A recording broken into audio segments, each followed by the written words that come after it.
Hello, everybody. Welcome to the fifth webinar in our series, the National Tribal Energy Roundtable. Today, we're talking about agriculture and forestry carbon management and hemp with our speaker, Dr. Lynn Wendt. So before we start, just a few words about our hosting program. I'm Michelle Littlefield. I'm a program coordinator with the United States Energy Association.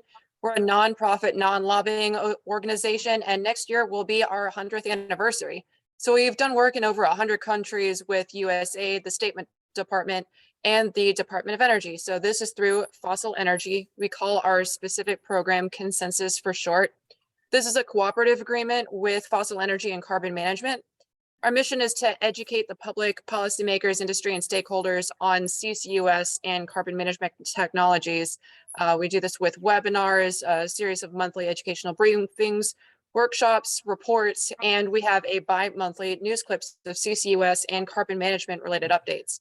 So this will include rare earth elements, critical minerals, blue hydrogen, environmental justice as it relates to carbon management, and tribal energy articles to our interested audience. So if you'd like to join, feel free to send an email to the address at the bottom of your screen. So at the end of Dr. Wendt's presentation, please use the Q&A button to ask questions. This webinar will also be recorded and posted to our event page, most likely either tomorrow or on Monday, depending, but the presentation will be available on the webpage directly after the program. It'll be at usda.com/events, and you'll see the event. It'll be on the right side. So without anything more, may I introduce our hosts, Daniel Cardenas and CJ Stewart. Thank you, Michelle. This is Daniel Cardenas. I just wanted to thank everybody for showing up. Just a little bit of an aside before we start our webinar. I wanted to mention that this is the fifth in a series of six that webinars that we've have been producing, and so we haven't been we didn't have a background in producing webinars, so it's been a I don't know, I would say it's been a up and down process for us, but very, very educational, and we've gotten a lot out of it, made a lot of friends, and we've had a lot of viewers, and especially after the fact, we really get a lot of viewers who watch, who couldn't make this time throughout the year. Hopefully we'll be coming back with more later. We're planning hopefully to have at least six more afterwards, but that's still up in the air. But we'll have one more webinar scheduled for next week, Wednesday, April 5th,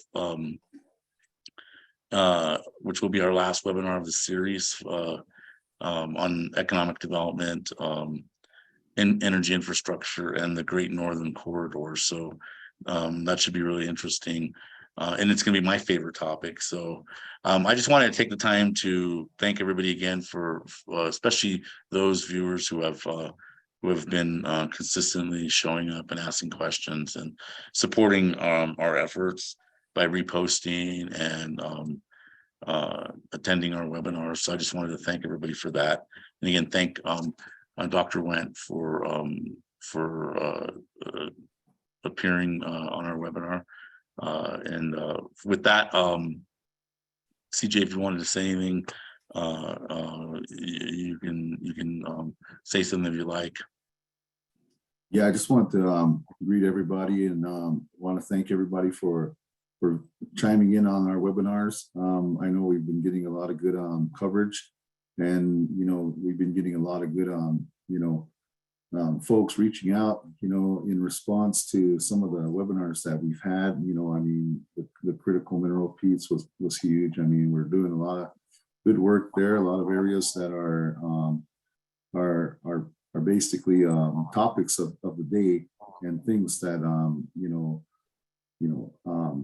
technology where we're looking at moving towards, in this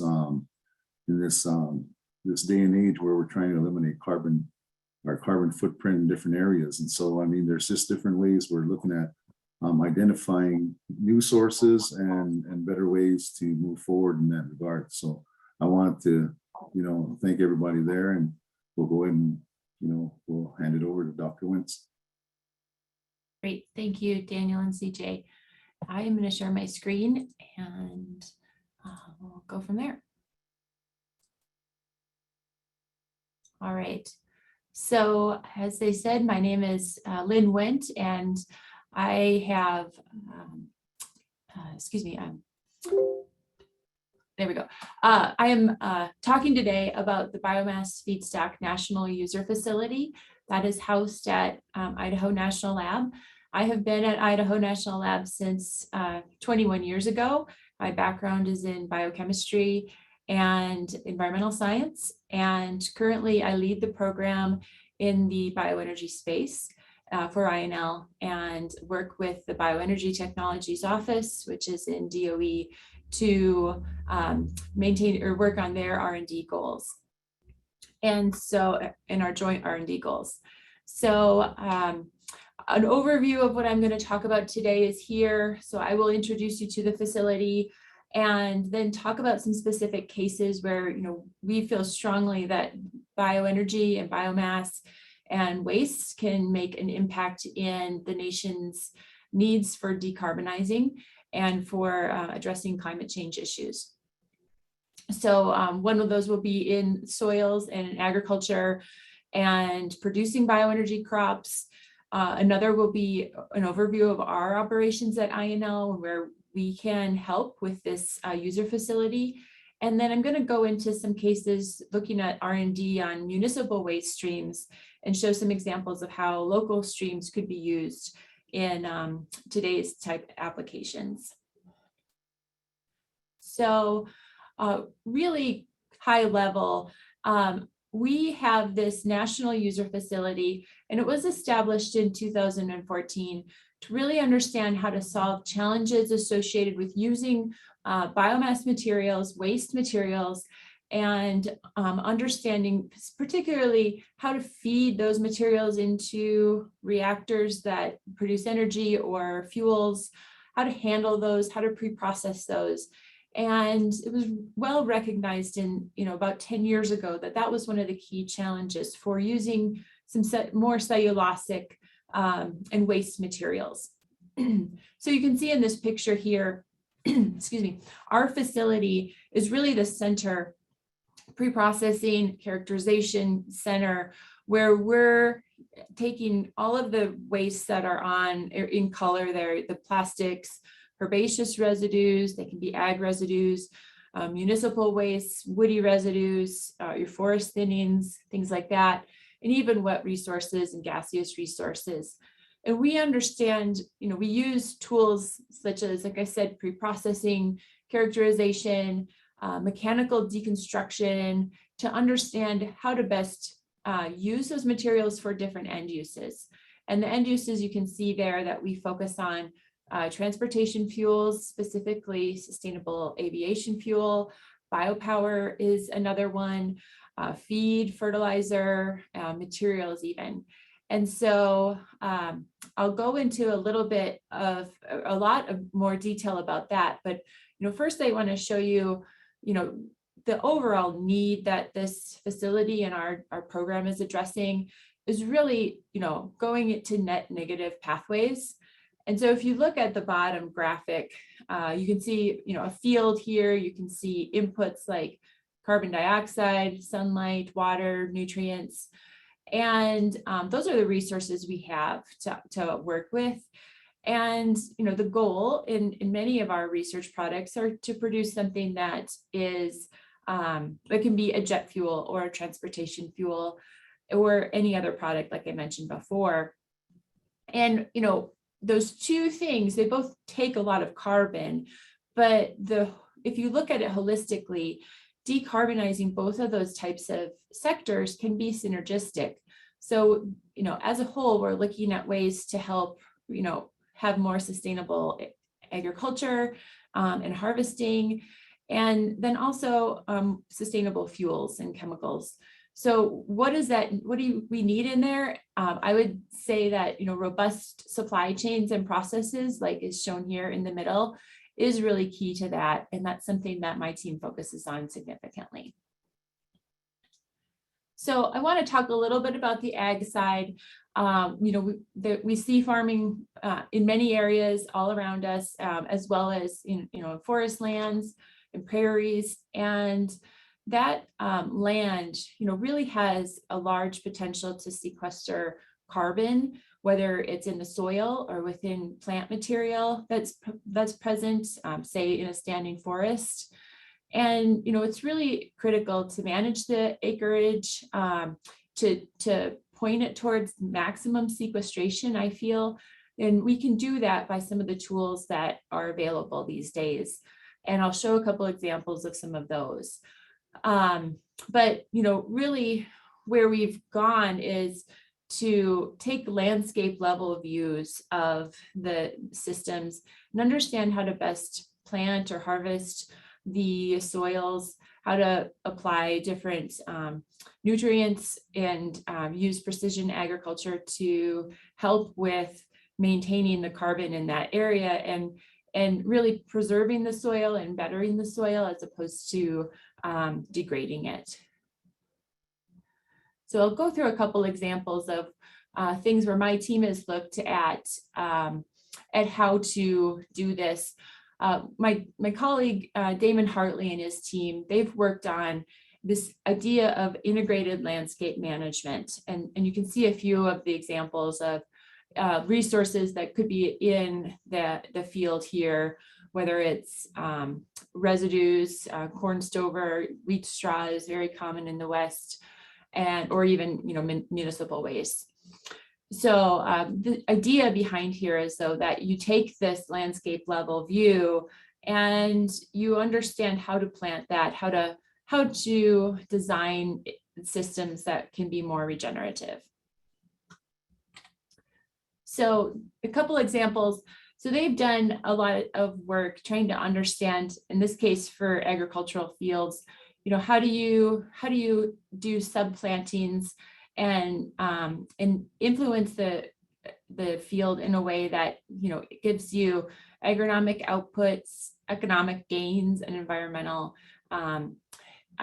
restoration and regenerative facilities. So this is an example of how we apply these. So we look at the landscape and then can identify this area, for example, would be an area where any example on here where we might target a different type of planting or reduced nitrogen application or things like that. And the team is actually did win an R&D 100 award, which is very prestigious and really given to those folks that have made major impacts in R&D with different tools or developments. So what they were able to do is they're actually able to use artificial intelligence to map different treatments at the subfield level and verify that with actual yields. And this was a particular example for row crops. So what we could do though in the future is really recalibrate it to look at things like soil organic carbon and then apply specific soil amendments because after that. And this would be applicable to any of the plants or any of the landscapes across the tribal lands. And then to go with that, the next step for INL, we are a national laboratory, so we look very much at nationwide supply chains, how to mobilize resources for a larger bioeconomy. And so this is an example of how we do that. We use models to understand availability and map the resource load basically and understand what the supply chain then needs to be. And the supply chain is likely, a harvest, a collection, storage, transportation, And in this case, you can see based on different scenarios, they're able to map, different, to basically map the supply chains you need to get resources into a usable form. One important thing is, when you build large supply chains and you have variability in your resources, you need to have things like a depot, for example, to kind of help you manage quality. And so you can look on the left here, you can see some of the resources that my team works on in our facility. So forest thinnings, municipal waste from a landfill, or leftovers from recycling. These are agricultural residues and bales. And what we try to do is understand how to make those all kind of look and have the right quality that they can match to a conversion process. And so you take all of these residues and you can formulate and pre-process them so that they do meet an end spec. You can see pellets here, and that's one example of a shippable, flowable material that can be more commoditized. So this is one example, but really this high level picture is that we use all of these resources and understand, how do we process them in order to give them a new market. So if I go through some of the key operations that my team at INL works on, you can see them here. So in this whole picture, you have on the left your resources, your agricultural resources, forestry resources, municipal waste, and then on the right, you have a biorefinery that could be many different scales and many different flavors of those. But what you have in the middle of here is the pre-processing operations to help you get from one to the other. And if you look at the top bubbles here, these are things like understanding the chemistry of material post-harvest, introducing them into feeding and handling systems. And then, if you look at this comminution piece or milling piece, you have to take large resources and mill them down to something that is more flowable and can be then converted. We want to, for example, instead of logs, we would use chips going into a biorefinery.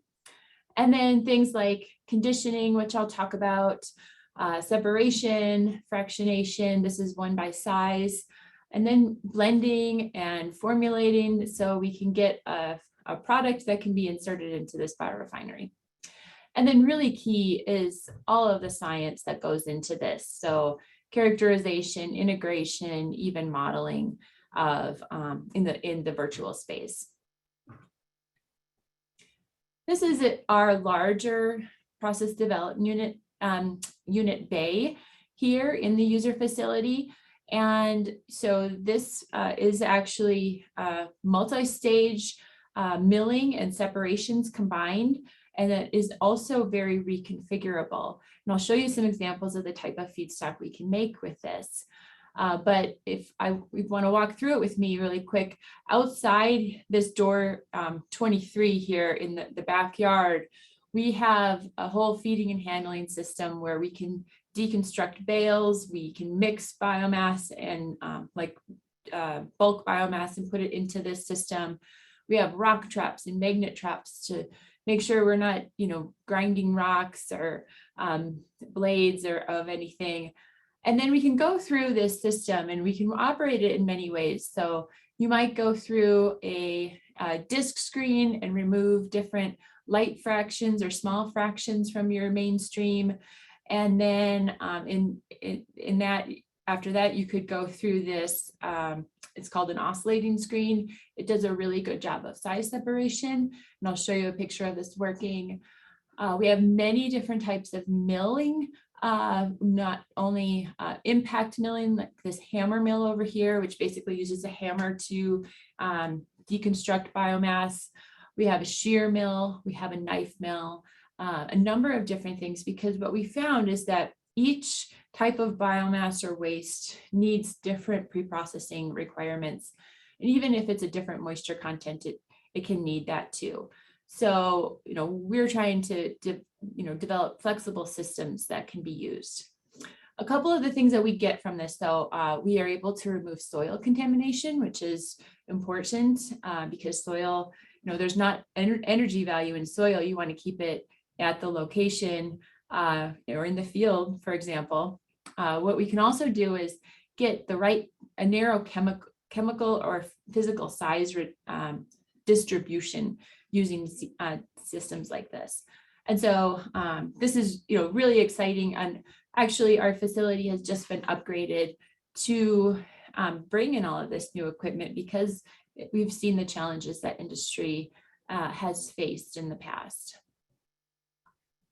Here's a few more examples of our equipment.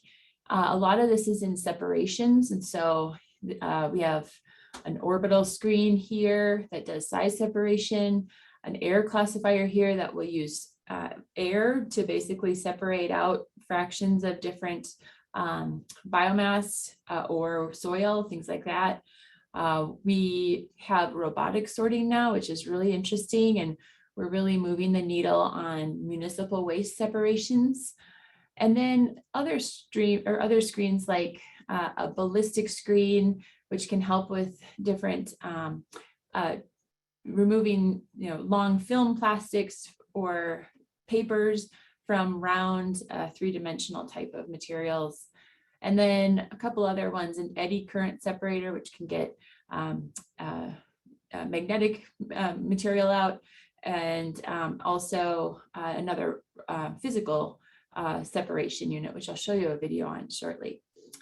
But this is, all of these tools we're able to use for different feedstocks and understand, how we can get these high fidelity streams out for folks. So an example really quick of this air separation. This is one of the units that we have right now. This is actually something that is developed for the potato harvest that we have modified for our systems. But we're actually able to use this for removing and isolating different fractions of forest residue. So in this example here, we can, the material flows into this conveyor or on this conveyor into an air column, which is really low energy and low cost compared to a lot of different things that you could use. And you get your heavy things that drop down and your light things that go up, and you can collect those things. And you can see in this picture on the left are, very variable forest residue. Now we can separate into needles or bark or whitewood, and there may be different uses for those things.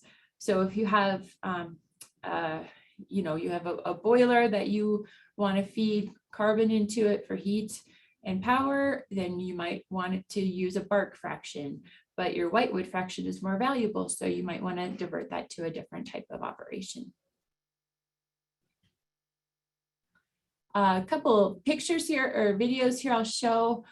This is there.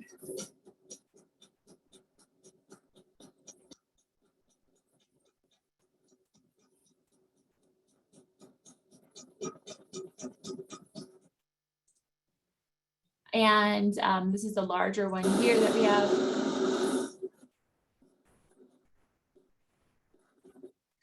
And these really help us get this narrow particle size distribution. And I'll show some others. So one thing we have is an example of how we do this. Corn cobs, they're, you can see corn cobs on the right here. They have a lot of different fractions, and we're able to use, in this case, a gravity separator to get those fractions out. So what you see here is that the inside of that cob, it's very dense, and it could be used, it's very abrasive. So we can separate that out from the chaff parts where that's holding the corn grain. And that is very light and fluffy. And so all of these may have different end uses that you want to explore. And so we're able to do those separations, which are pretty interesting for us. And then I also want to point out, we do a lot in the virtual space in these basically combining laboratory work with computational modeling to understand how biomass properties change when you do things like,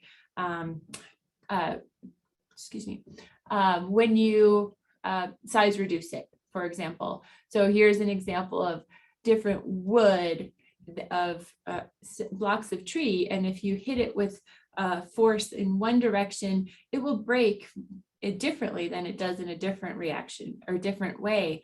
And so it's actually helping us to understand the fundamentals of, how biomass breaks and how it mills and how it can deconstruct. And then we're able to take all of those extensive tests and model things in the 3D space. Or in the virtual space. So this is a couple examples of our different types of mills. This is a knife mill here, and the particles that are large, they're red right here, and they're going into this mill, and you can see them getting smaller and smaller as they size reduce. And so we can vary things in the virtual space instead of having to do all of these things physically, which really helps us get this fundamental understanding of how material moves, how it breaks, how it comminutes, and really understand why it does a certain thing, so that we can control the processes in the end. This is an example of another type of mill, a hammer mill, and our models really closely correlate with what we can do at the physical bench scale too. And then I showed you that air classification with the bark and needles and whitewood that we can separate out. This is actually showing how we can do it in the virtual space. So really powerful tools. I want to talk a little bit about waste now.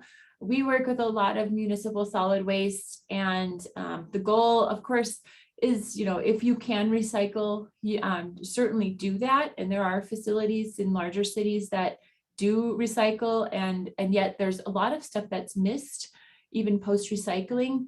And this kind of shows you, this figure here shows you the categories of material that really does need some sort of an end use. And it's not always recycled. Even in the state-of-the-art recycling facilities, there's a lot of stuff that's missed because of contamination, for example, like your pizza box. If it has cheese and tomato sauce on it or grease, that doesn't go into the recycling, and it can get kicked out. So we're really looking at ways to clean things up and to separate them so that we can reduce our landfill use and get energy out of the material that we need to. This is an area that's really critical for rural areas too, because a lot of times the recycling doesn't happen, or you just don't have enough of it to support a facility to recycle. And so then things just get landfilled as well. So we are certainly really looking at how we can improve the state of technology in this. These are some examples of different types of municipal waste that we look at and we can fractionate out. So cartons versus newspapers, cardboards, paperboard, so your boxes of things, office paper, food containers, and I didn't even mention food waste, but that's certainly one too. And you can see just in this picture how much variability there is in those wastes. And they are structurally different, they're physically different, and their chemical content is really different as well. So an example of what we do is one of the things that we can do to separate those out is actually to use these AI-based computers, artificial intelligence-based computers. This is an example of one, and I'll play this video. The sound, if you can't hear the sound, it's not that impressive, but the video is just to see how we can separate out different waste streams.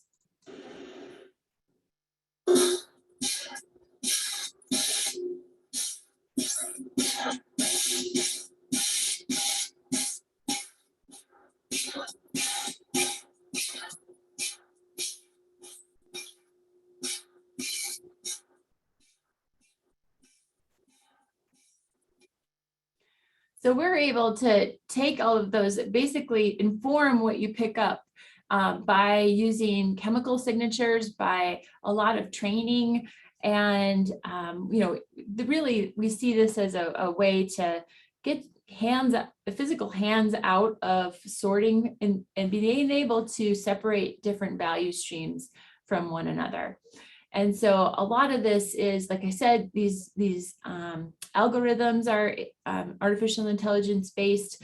They take a lot of data on characterization of the different types of materials, which we have, and then, just training the instruments.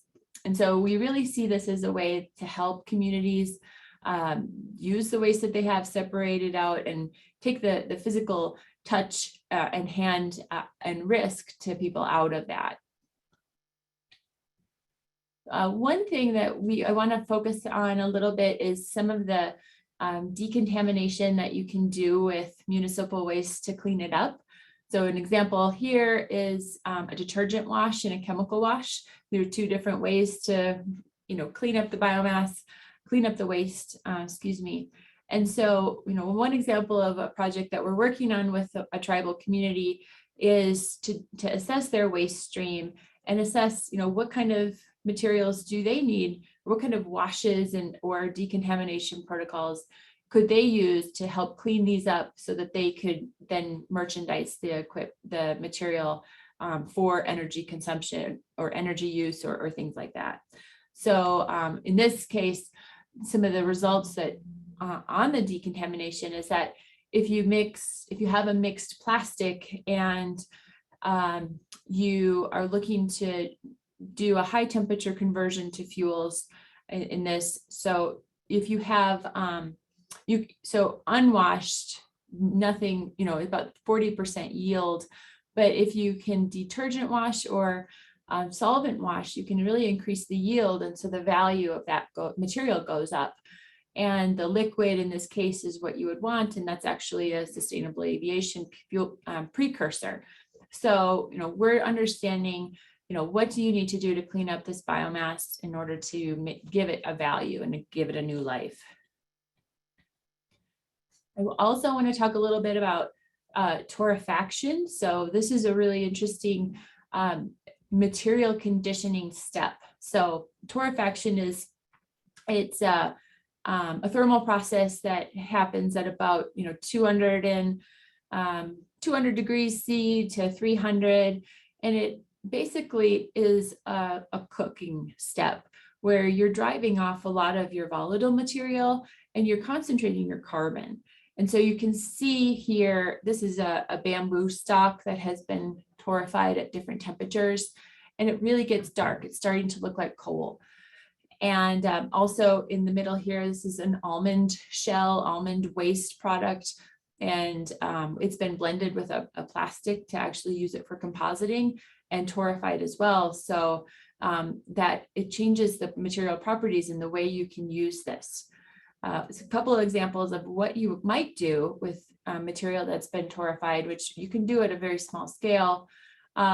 It might help you with improving properties for combustion, for example, if you can get halogens that can otherwise cause difficulty in large scale systems, if you can get those removed up front. Or biochar is really an interesting type of application where the carbon in biochar is concentrated and it's a long duration carbon, so it won't degrade for many years, and it can be worked into the soil. And estimates are based on certain chemical composition that it can be there for over 100 years.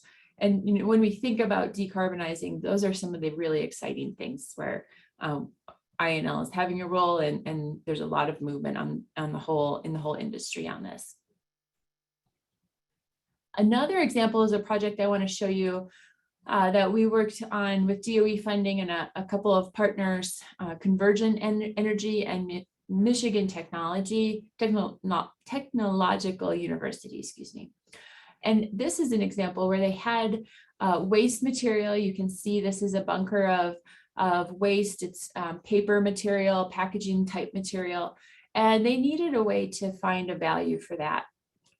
And so you can see some of the waste here, a lot of papers like this.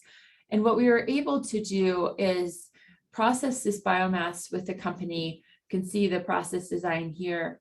So you size reduce it, and then it can go into an extruder where we're actually having reactions take place. And then you're creating these products that could be then used for solid fuel. So for feeding into a boiler, for example. And this is what the system looked like that we worked on. This is, you can see the hopper here, an auger that fed the biomass. And this reactor here is this torrefaction / extruder reactor. And in the end, you get this really dark material that's coming out. And the team was able to demonstrate this at scale, at this scale. And then they also determined that the cost of this production was about $52 a ton, which is pretty competitive for feedstocks that are renewable. A couple other information, or a couple other things that we know about torrefied biomass. And so this, excuse me, the acronym, this BECCS is biomass, bioenergy with carbon capture and sequestration. So when we think about, retrofitting different plants, different coal plants, and changing the way the dynamic and bringing more renewable feedstocks into areas, torrefaction and biomass is one thing that we can really use, like I said, to get an energy dense and solid fuel. And this kind of just shows you what happens. So the volatile material is removed and it leaves a very nice porous structure behind. And then those volatiles actually, they're captured in, they are off gassed, but then you can capture them and use them to maintain the heat in this oven, basically, and it can then run itself. So it's really an interesting energy, low energy process if it's done right. And then your chemical composition changes. Like I mentioned, your in blue here, you have the volatiles, and those go and are reduced, and your carbon that's fixed gets enhanced. And just a really nice example of one of the things that we can do here to help with municipal waste or biomass to help it become more processable. A couple other new interesting areas are, sequestering the carbon and waste into durable goods. And so when we think about the duration of the longevity of different materials, if you want to just, bioenergy, it does release the carbon back to the atmosphere once you use the fuels. But some of these type of approaches, if you don't want to use the material for fuels, you can use it in a durable good. So here's an example of actual waste that we got from a surrounding community that had already gone through recycling, and this was all that was left over. It was bound for the landfill. We were able to process that and separate that, and then find some new uses for it. So one is, this is an insulation, for example. And so we've been exploring the different properties that would allow you to use waste biomass that's cleaned up as an insulation part. We also do a lot with extrusion. So these are some examples of waste that's been, you can see the raw here. It's very fluffy and has an interesting color. And this is a paper waste and a solid waste. And we can extrude them or press them into these types of pellets. And the idea is that you have a carbon material that could be used for a lightweighting automotive parts or things like that. And these have really good strength too. So we're trying to understand, what is the right chemistry, what is the right the operating conditions for processes like this, and how do you match it with different types of feedstock.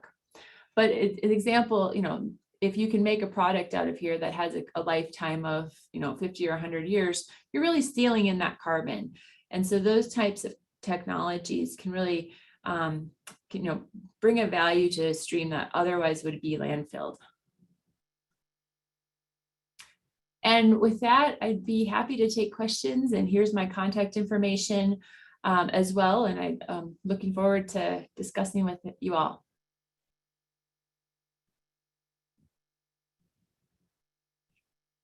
Thanks a lot, Lynn. I had a couple of questions.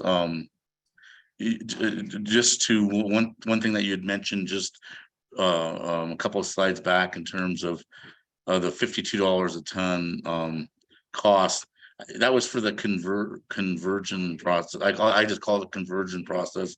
So you can get a ton of pellets for $52.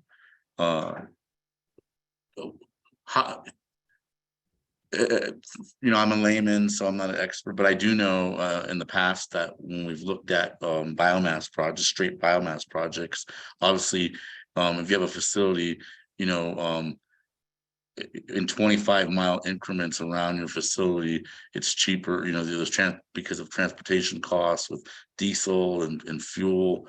I think maybe 75 miles. I can't remember what's the feasibility of getting feedstock from that kind of a distance, but what kind of distances is that when you guys did that work, what kind of distances were you getting your feedstock from to get that $52 a ton? I'd have to check with the main authors of that study, but typically, yeah, if it's a raw resource like that, we want to keep it to less than 25 miles or so. You can enable longer distances by doing things like the pelleting. So once in that case, you were getting solid blocks that could go into a combustion facility. And so that you can economically transport much further. And even if, you can use barges, even those are one of the really inexpensive types of transportation. So trucks are, like you said, quite expensive versus trains can really save a lot of money, but you have to be dependent on the railway, and then barges are interesting too. No, I understand, and this is like I like this process because once they're pelletized, you throw them on a train, and it becomes at this price it becomes a ton of biomass. That's the right BTUs that in this case for power generation, especially overseas. Right. I know in the US on the East Coast, in Southeast, so the southern, the US or in Georgia, the Carolinas, and then even into Alabama, Mississippi, there's a lot of there's some biomass producers, two main ones, Enviva and Drax, and those get exported to England and Europe.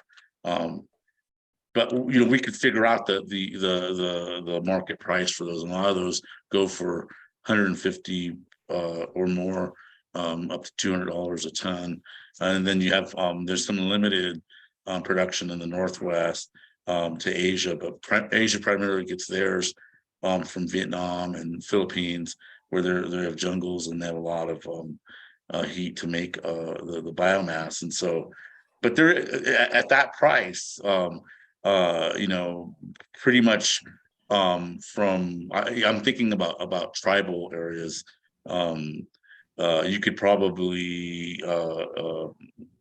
with the port prices and with rail adds another $30 to the cost, but even at $80-$90 a ton, there's still a large profit margin to be had. So that's interesting. I think I know we had talked about that process that came out recently, or there was some articles last month that came out from DOE on that, on news on that, and that's what really that's where my interest lies. And so I'm glad that you mentioned that. And then also in that, I know you had mentioned, but in the article it talks about I think it's 60-40, 60% cardboard or paper products that can't be recycled because they have plastic film or stuff that we use like for fruits and vegetables, and then 40% of that pellet was are hard to recycle plastics. Mhm. And so so I think that's interesting. But have you guys, I'm sure you have, but looked at regionally how much of this material is produced in the US and then goes to landfills by region or by state? Or did you guys look at that to see where the biggest opportunities are to do something like this? There are, that's a good question. There are regional maps. I'd have to look further into them, but basically a lot of them are around cities, right? But then, and that's because you have resources there, that's when you're drawing more of the municipalities or the larger recycling type things. But what, an interesting thing is just the stranded resources, in my opinion, where the communities, they can't, pay to ship the material. It doesn't make sense to ship the material out. And so there's opportunities there for smaller scale distributed technologies, especially if you could then take a truck and, like you were saying, or a rail and take it to a new market. That is interesting. So I would say it's both. I mean, you can look at the city, the population, and figure out where the biggest areas are, but the real opportunity, or one of the real opportunities, I think, is in these rural communities.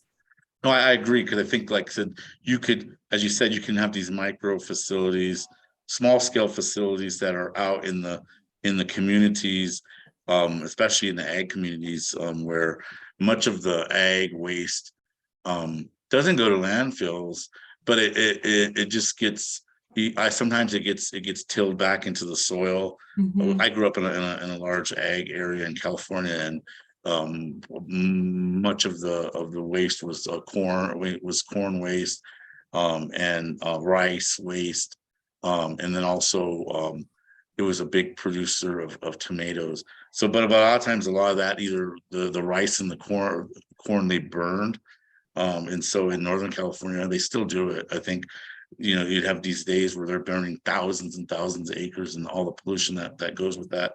But then some of the stuff gets tilled back into the soil.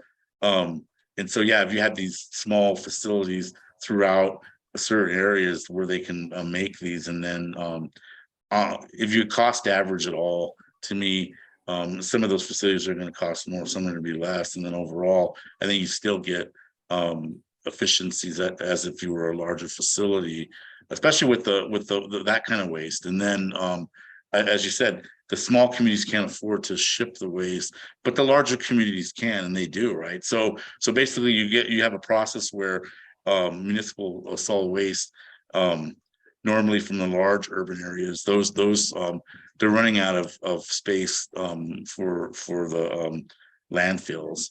Yeah. And so and lands at a premium, and so they basically pay areas to take that waste. And so I could see a value chain where certain areas are paid, so you have a revenue that comes in to take the waste, then it gets separated, and then all these different processes to an output of a product. So basically it keeps the cost down. The revenue that you would get for taking the waste basically subsidizes the cost of separating and creating a new product like a pellet. And overall, I think and that like I said, we in rural areas become, right now, there are certain areas, like for instance where I live in Wyoming, we're not like next door, but we're super close via rail to big municipal areas like Salt Lake City, which is a 5-hour drive from here, or Denver, which is 7. And I'm not saying that those areas are actively looking to send their waste away, but I know that's a thing. I had lived in Miami for a while, and Miami has this issue with they incinerate their waste, Right. but by all the waste that comes in throughout the whole Miami area is waiting to be incinerated. It's hot there, it's humid, and it creates this huge smell that there are towns, actually, it's just crazy, that right next door, and it's smell. I wouldn't live there, but it causes these huge problems. And I think that this is a solution to a lot of the problems of I mean, there's multiple problems that landfills create, as you guys know. One of them is when it rains, the water circulates and cycles through the waste, even if it's lined, and that creates a water that's bad when it tries to go into the soil. So that needs to be cleaned up. And then, like I said, all the gases that are created. So I can see a lot of the benefits for this nationally, but as well as in Indian country.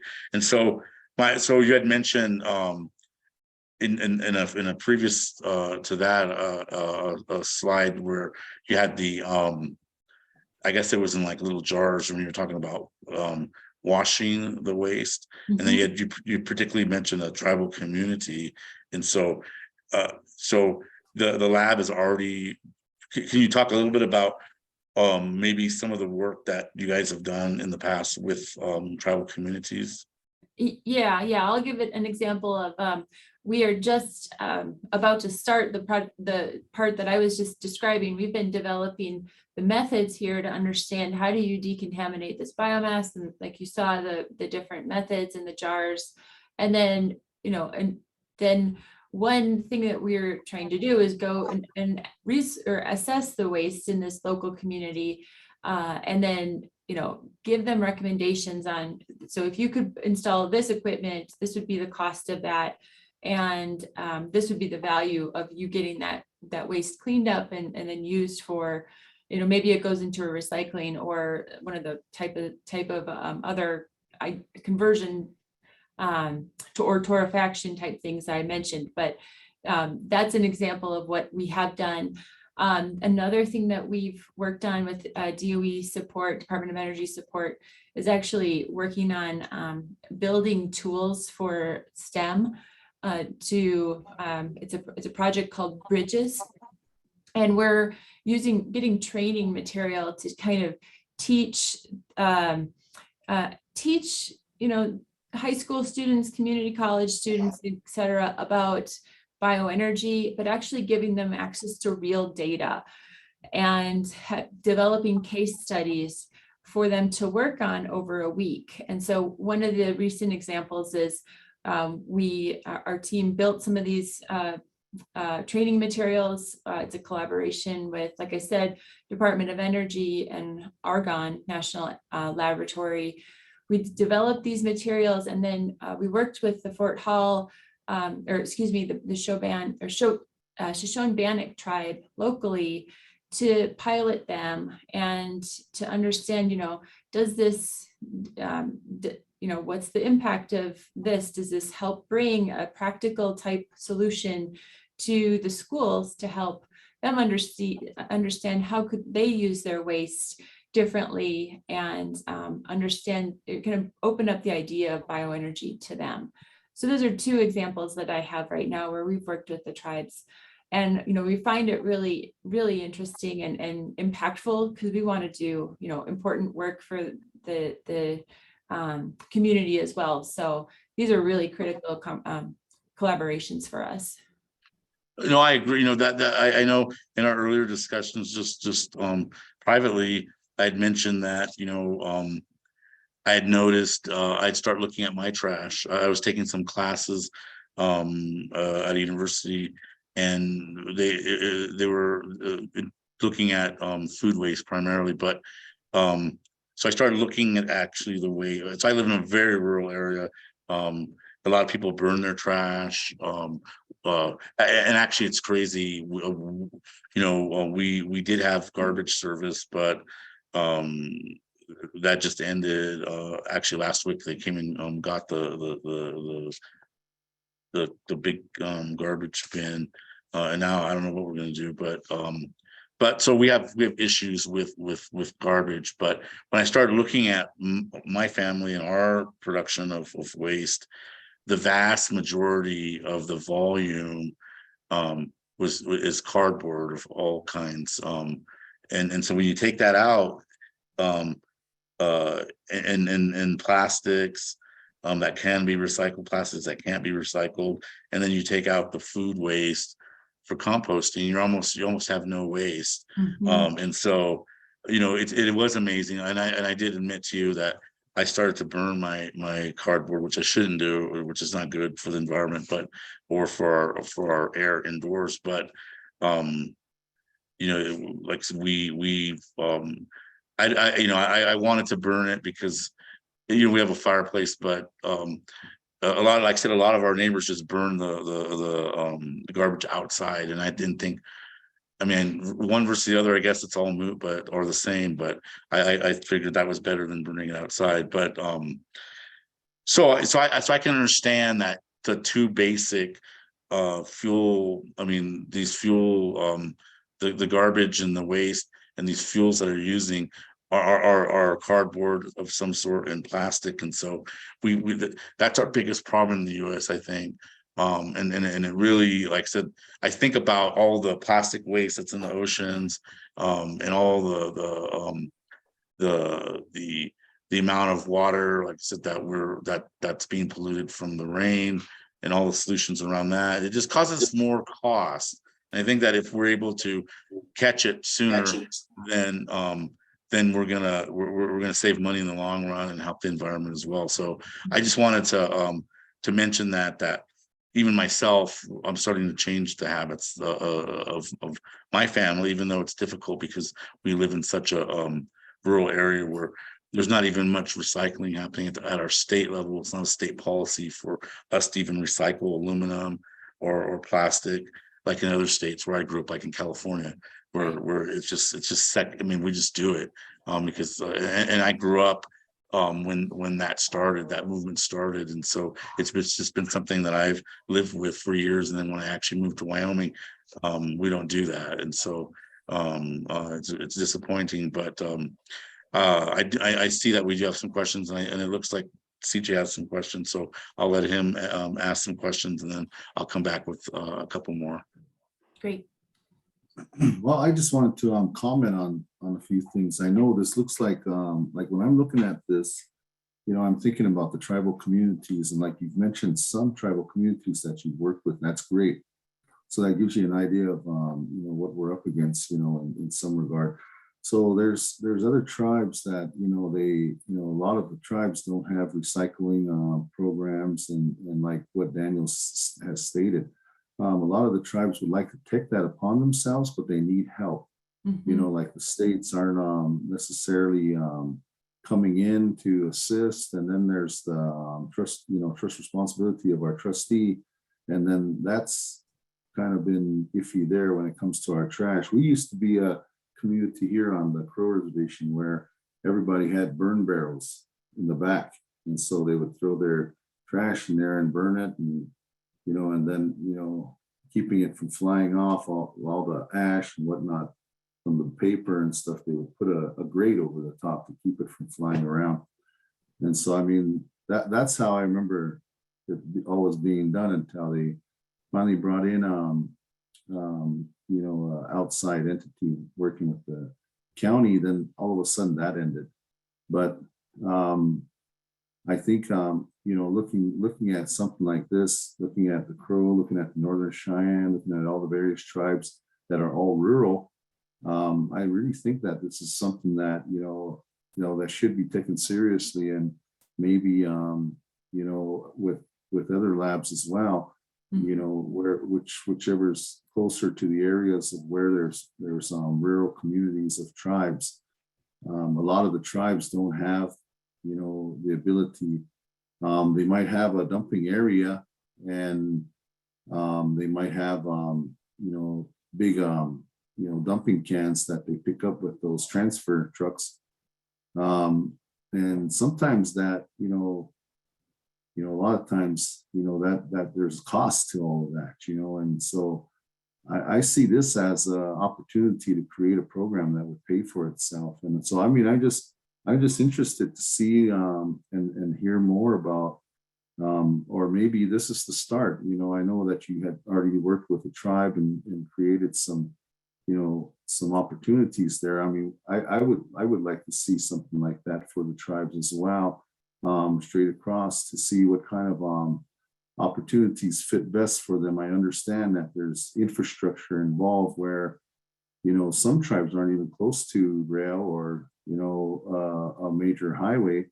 They're more close to the, you know, the byways, you know, and so I think it, you know, that part of it too is an added cost. But at the same time, I think this is big enough to where I think this is something that, you know, if we want to, you know, tribes that are more advanced in areas of energy, you know, could definitely utilize this to work together along, like with coal or oil and stuff, and sending this abroad, you know, and helping these tribes. I mean, there's a lot of Northwest tribes that have you know, a lot of you know, trees and deadfall and area and things like that. Whereas like some of the rural tribes, a lot of the rural tribes have Russian olives, which is you know, invasive species, and USDA would pay you to take that out, you know, get rid of them. But where do you put them? And how do we you know, certify a pellet like with the Russian olive, or is that even doable? I mean, just throwing some ideas out there, you know. I mean, because I mean, the federal government's going to pay you to get them out of the ground and get rid of them, but then where do you get rid of them? And then you don't want to, you know, there's so much of them, you know, along the rivers and the valleys, and they're not you know, they're not a plant that belongs here anyway. I mean, it's just, they're not, you know, so it's just something that I want to kind of throw out there. There's ideas, and I know I'll have more ideas. I'll probably be in contact, but I want to leave it open for these questions. I know that there's some questions here, and I just want to touch base on that, where there's some opportunity with tribes, and maybe we can start thinking about some of that as well. Yeah, right. Excellent. And, you know, one opportunity I'll mention is that there's an opportunity right now for rural and remote communities where you can get small, you know, relatively funding basically to put in some of the infrastructure to do smaller scale type of energy projects. And so an example could be the example I just showed, or anaerobic digesters. So those, I didn't cover it today, but those will take food waste often, and they'll make methane so that you can then have a methane source that's natural, renewable, that can be either used or sold. And those, you know, they can address a lot of the issues with food waste, and, you know, even some of the papers, or some of these smaller scale conversions. I see one question in the chat about what different conversion technologies you think companies should be developing. You know, I think it has to work for the community, and I also think carbon intensity is a really you know, a necessary thing to think about. How do you get the best value out of biomass, you know, for using it for fuels or energy? And how do you, some of the things we think about are how do we co-locate with renewable electricity, whether it's a micro reactor that could give you low carbon electrons and heat, or wind or solar, things like that. How do you use those electrons, not just the carbon in the biomass, and use the clean electrons to basically maximize your carbon conversion? So that's something that's not necessarily talked about a lot, but I think really important. No, I look at it too. I mean, I see it as an opportunity for some of the existing power plants that are here now that are using coal. You know, we've got one right outside of town here, not even 10 miles away from me. It's a small scale, 100 megawatt. And, you know, I mean, I think something like this, with some biomass, included. I don't know if that, there's probably a lot of logistics involved there, but at the same time, I think it'd be a great idea to at least explore those avenues as well.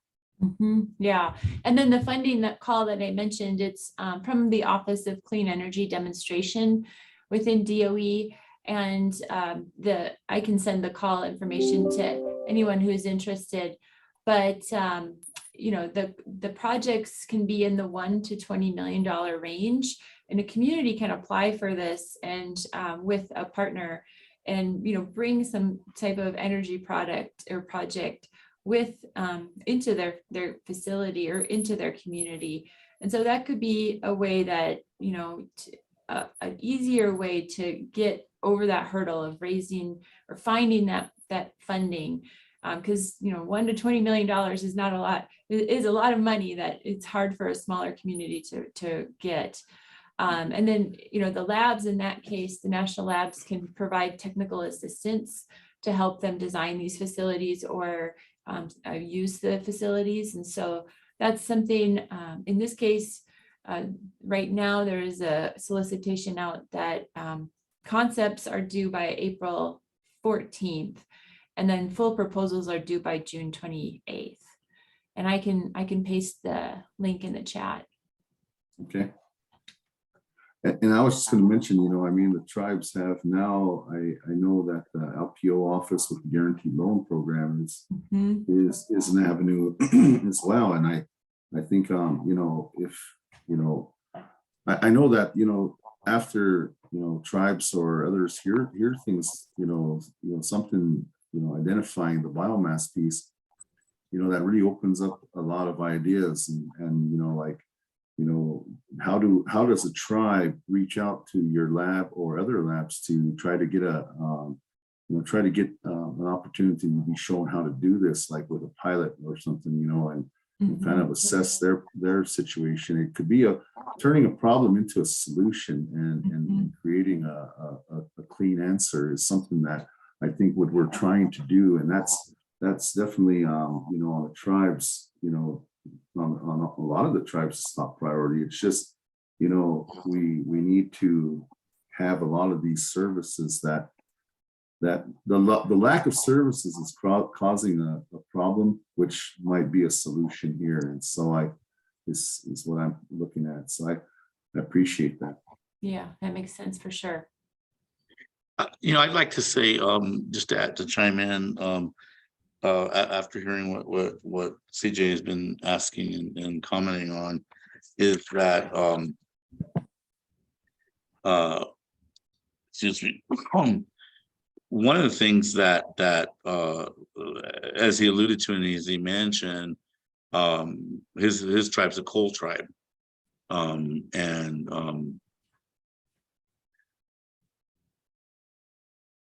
as we move, I call it the energy evolution, what people are calling the energy transition. But as we move it through this energy evolution, we're basically changing the way we use different types of energy. When people think about energy, most people think about basically electricity, power generation, and that's a big chunk of our energy usage and emissions and all that. But when we talk about fossil energy is needed for a lot of other things too. So it's not just power generation; it's for everything that we use in our society, like our clothes and our pharmaceuticals and cosmetics and everything that we don't think about when we think about energy. But so as our energy usage is evolving, especially when we start looking at fuel like coal, we take the view of an all of the above approach that, especially if tribes want to develop their fossil energy, including coal, it's their sovereign right to do so. So they should be able to do it. I know we're having this conversation in our society about fossil energy and whether it's good or bad, and some energies are the boogeyman right now, like coal. Versus natural gas and versus oil and I think what I can foresee is products like this or processes like this, where, as you know, you mentioned the anaerobic and the digestion and the food waste. As you know, right now, the hot space in this energy evolution is RNG, renewable natural gas. A lot of startups, there's several startups that have been bought for $3 and $4 billion. It's crazy because their revenue is not very much. But those guys are the leaders in the space of using attaching to a big landfill and getting the methane, like you said. And so that's pretty much what everybody's focused on the RNG. They're looking at even cleaning the water, like I said, the produced water from the landfills, especially in urban areas. But like I said, the processes that you've talked about really aren't being focused on. To me, that's the biggest impact of space in landfills, because it's not sexy, right? It's not, cardboard is not sexy like natural gas, and so and that's where the money's flowing.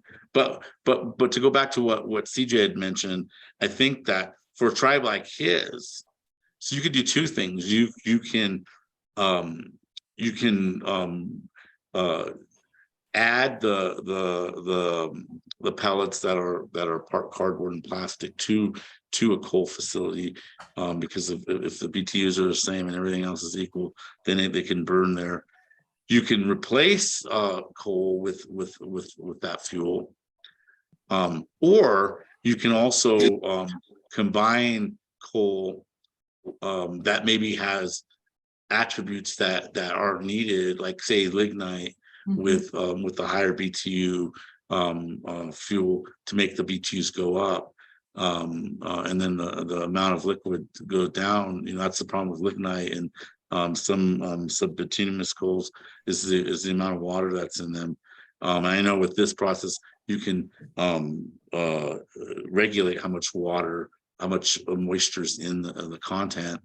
And then, like what others have been saying is that would free then up some of our sources of coal to be exported. Like, so a lot of people don't like that idea, but the reality is our fuel in the US, our coal, is much more cleaner, especially in the Powder River Basin, where the northern Powder River Basin, where CJ's tribe's from, is of all the coals in the world, is one of the best in terms of emissions of sulfur and other toxic things. It's very, very small, and so a lot of the world likes Wyoming coal, Powder River Basin coal, Montana coal for that reason. And so the way I look at it is that if Crow coal can then be upscaled to make fuel, to be gasified with carbon capture, to make other products that are much more higher quality than power generation, then that's what should happen in our capitalist society. That's what should happen, and for their benefit. And if we can take other fuels and replace them like this, even though they're a little bit more costly than on a tonnage basis than the coal, I think over time, like I said, I'm assuming that when you mentioned the $52 a ton, that was like right now. But when you start to, this is a new technology. When you start to commercialize it at a larger scale, that price for sure is going to go down. And then especially if you're located in an urban area, and I can foresee, like CJ mentioned, there's two types of tribes. One is like where I'm from in California. My tribe's a very small, it's a rural tribe, but it's in California. There's over 100 tribes in California. 20% of all tribes are in California, but they're very small population and small land bases, but they're close to all the urban areas. And so in California, recycling's a thing. It's a policy of the state. There's a lot more resources for these kind of technologies. So I can see that this at a small scale, because they're also, a lot of the tribes are also close to forest biomass. ag biomass. And then if you combine that with being close to urban areas for the municipal waste, then you have a perfect storm, I think, of having dozens of these facilities all up and down the state of California. In more where CJ lives and where I live, the reservations tend to be 1 million and 2 million acre reservations, large land-based tribes. There's fewer of them, but they're huge throughout the northern plains, Montana, Wyoming, and then into the Intermountain West. Some like CJ's tribe, they do have biomass. They have forests smaller than, like you said, some of the tribes in Washington, Oregon, but then you have the diversity of ag products.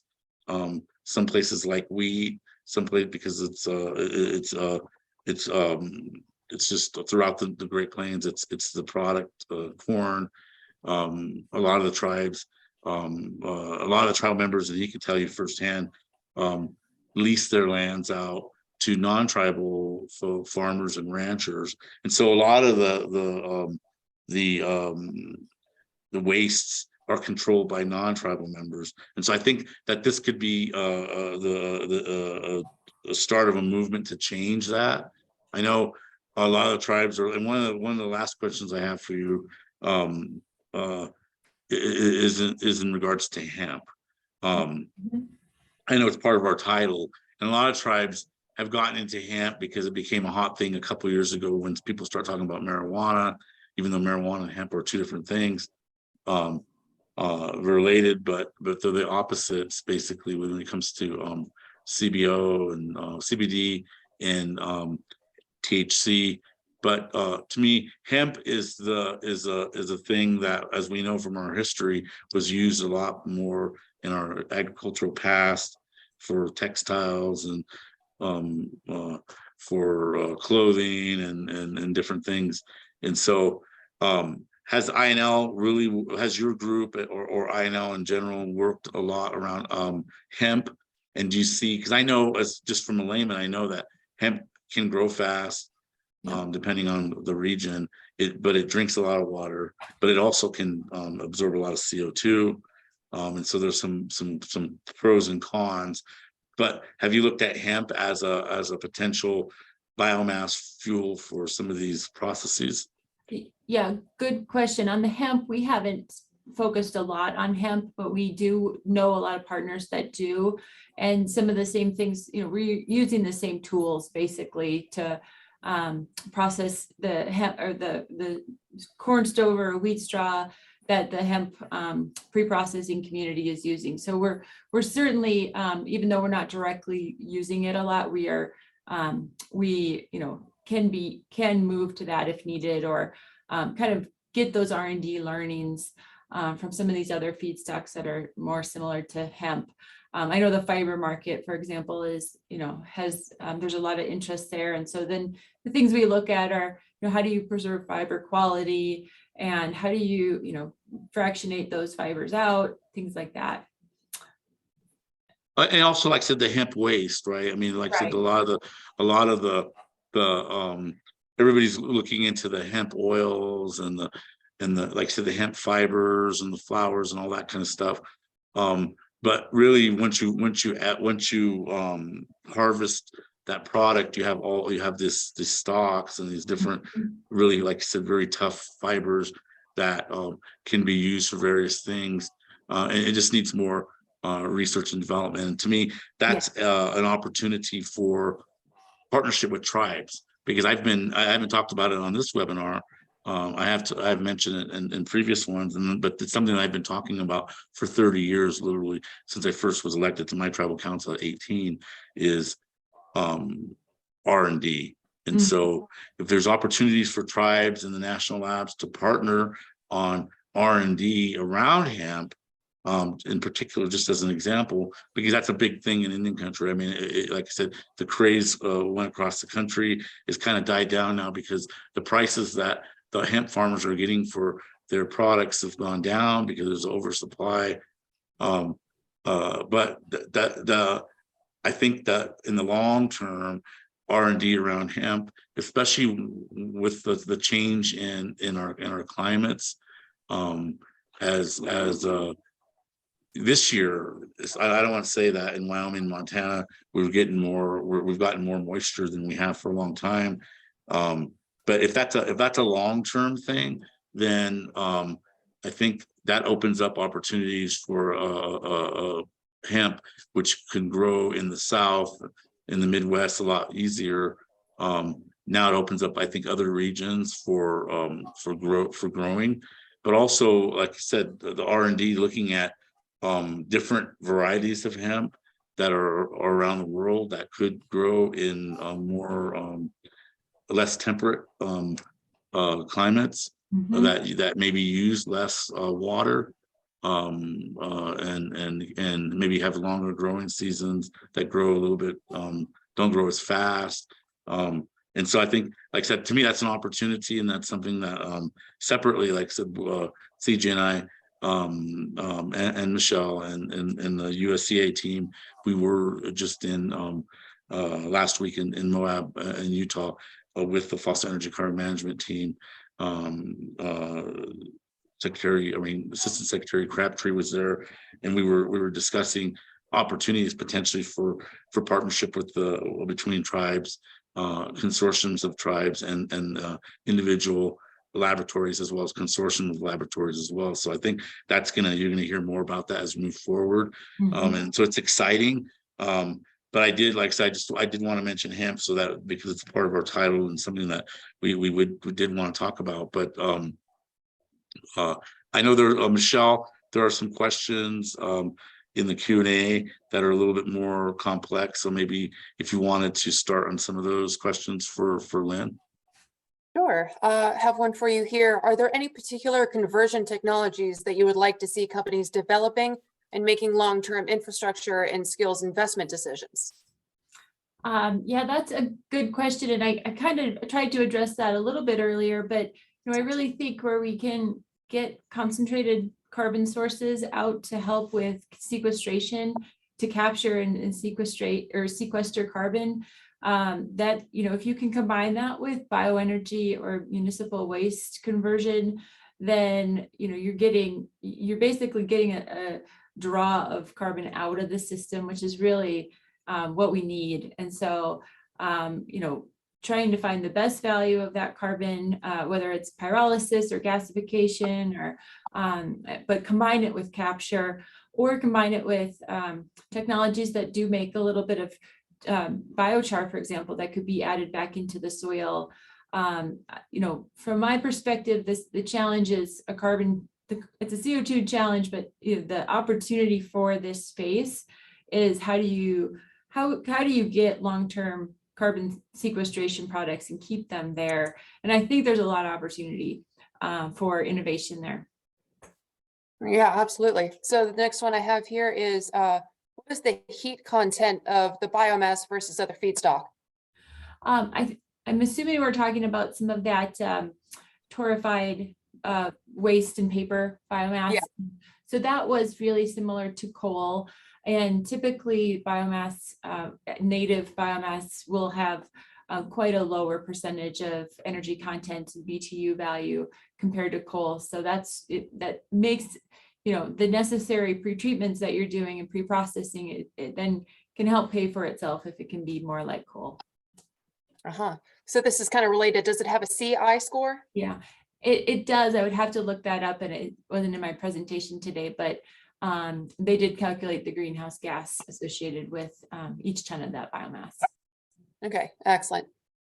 So let's see, I have one here from Ben Stewart. Do you think there is an opportunity to align topics you have discussed with the development of strategic minerals to improve financial performance of both, to change the nature of local economies?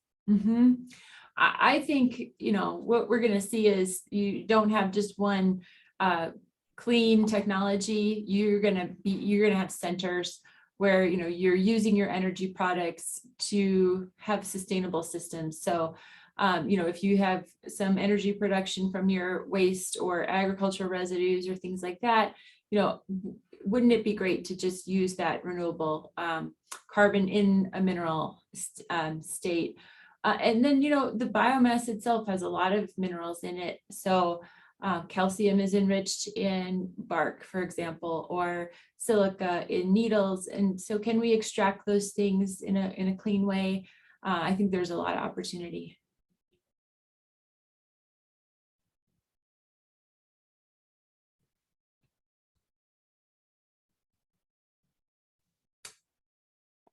Sorry about that. I lost you there for just a moment. Oh, sorry. All right, so next question. Have you looked into the development of biomass and microreactors, traditional and thorium, to create a more reliable distributed energy grid? Yeah, so the answer is yes. There certainly nuclear and bioenergy can play a nice role together. And for example, if you have clean electrons and a bioenergy product that then has a lower carbon intensity score, that to me is a win. You're using the carbon and the biomass to go towards a product, not to fuel the product production. So last one I have here, how does this all fit in with climate goals to save our planet for future generations to live? Yeah, and an excellent question. So, high level, we've got to get CO2 out of the atmosphere and, reverse the warming and the changes that have happened. You can do that with renewables, wind and solar, but you can go neutral, but you can't go negative without bringing carbon into the equation. And, just looking holistically, biomass, whether it's a tree or it's a plant, it contains 50% carbon already. So what a wonderful way to use the sun, use the natural ecosystems to concentrate carbon. And then you can't just use that carbon and release it back to the atmosphere, though. If you're really going to make a negative carbon intensity change, you really have to find these sequestration products, whether it's, like I said, in the soils or in long duration plastics or in other capture type mechanisms. Yeah, I'd argue that even alternative agriculture methods like permaculture are going to be a part of our future. Yep. All right, well, thank you very much. Those are all the questions that we have submitted. Again, everything will be online anyway, so if you're looking for the presentation, you can go to usda.org/events. You'll see the National Tribal Energy Roundtable logo, and it'll be on the right side of that webpage. So that's all I have. Daniel, back to you. Well, I'd like to close. I'd like to thank Lynn, Dr. Wendt, for taking the time to speak with us, giving us a lot of ideas, and for sure we're gonna have a lot of conversation. You'll get a lot of questions from me, hopefully in the next couple of weeks, and CJ, and as we download these ideas when we talk later. Definitely, this area has been something that we've been discussing for a long time without having sort of a way to express it. This is really this has been exciting to listen and start. It's really starting this dialogue in the country. That's how I look at it, is that this has been around for a long time, but and we hear it now and again in and around Indian country, but the light just goes out. But I think that we're going to take this and move it hopefully to the next level so that it gets the attention that it needs. But because, like you mentioned, adding the biomass, either it can go to the landfill and it could take decades or hundreds of years to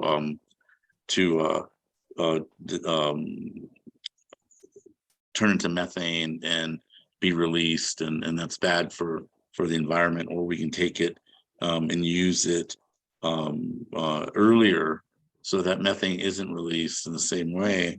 And like you said, that combined with the plastics, which is having a big, especially the non-recyclable plastics, are having a big impact on our world, on our environment, the oceans, and our landfills.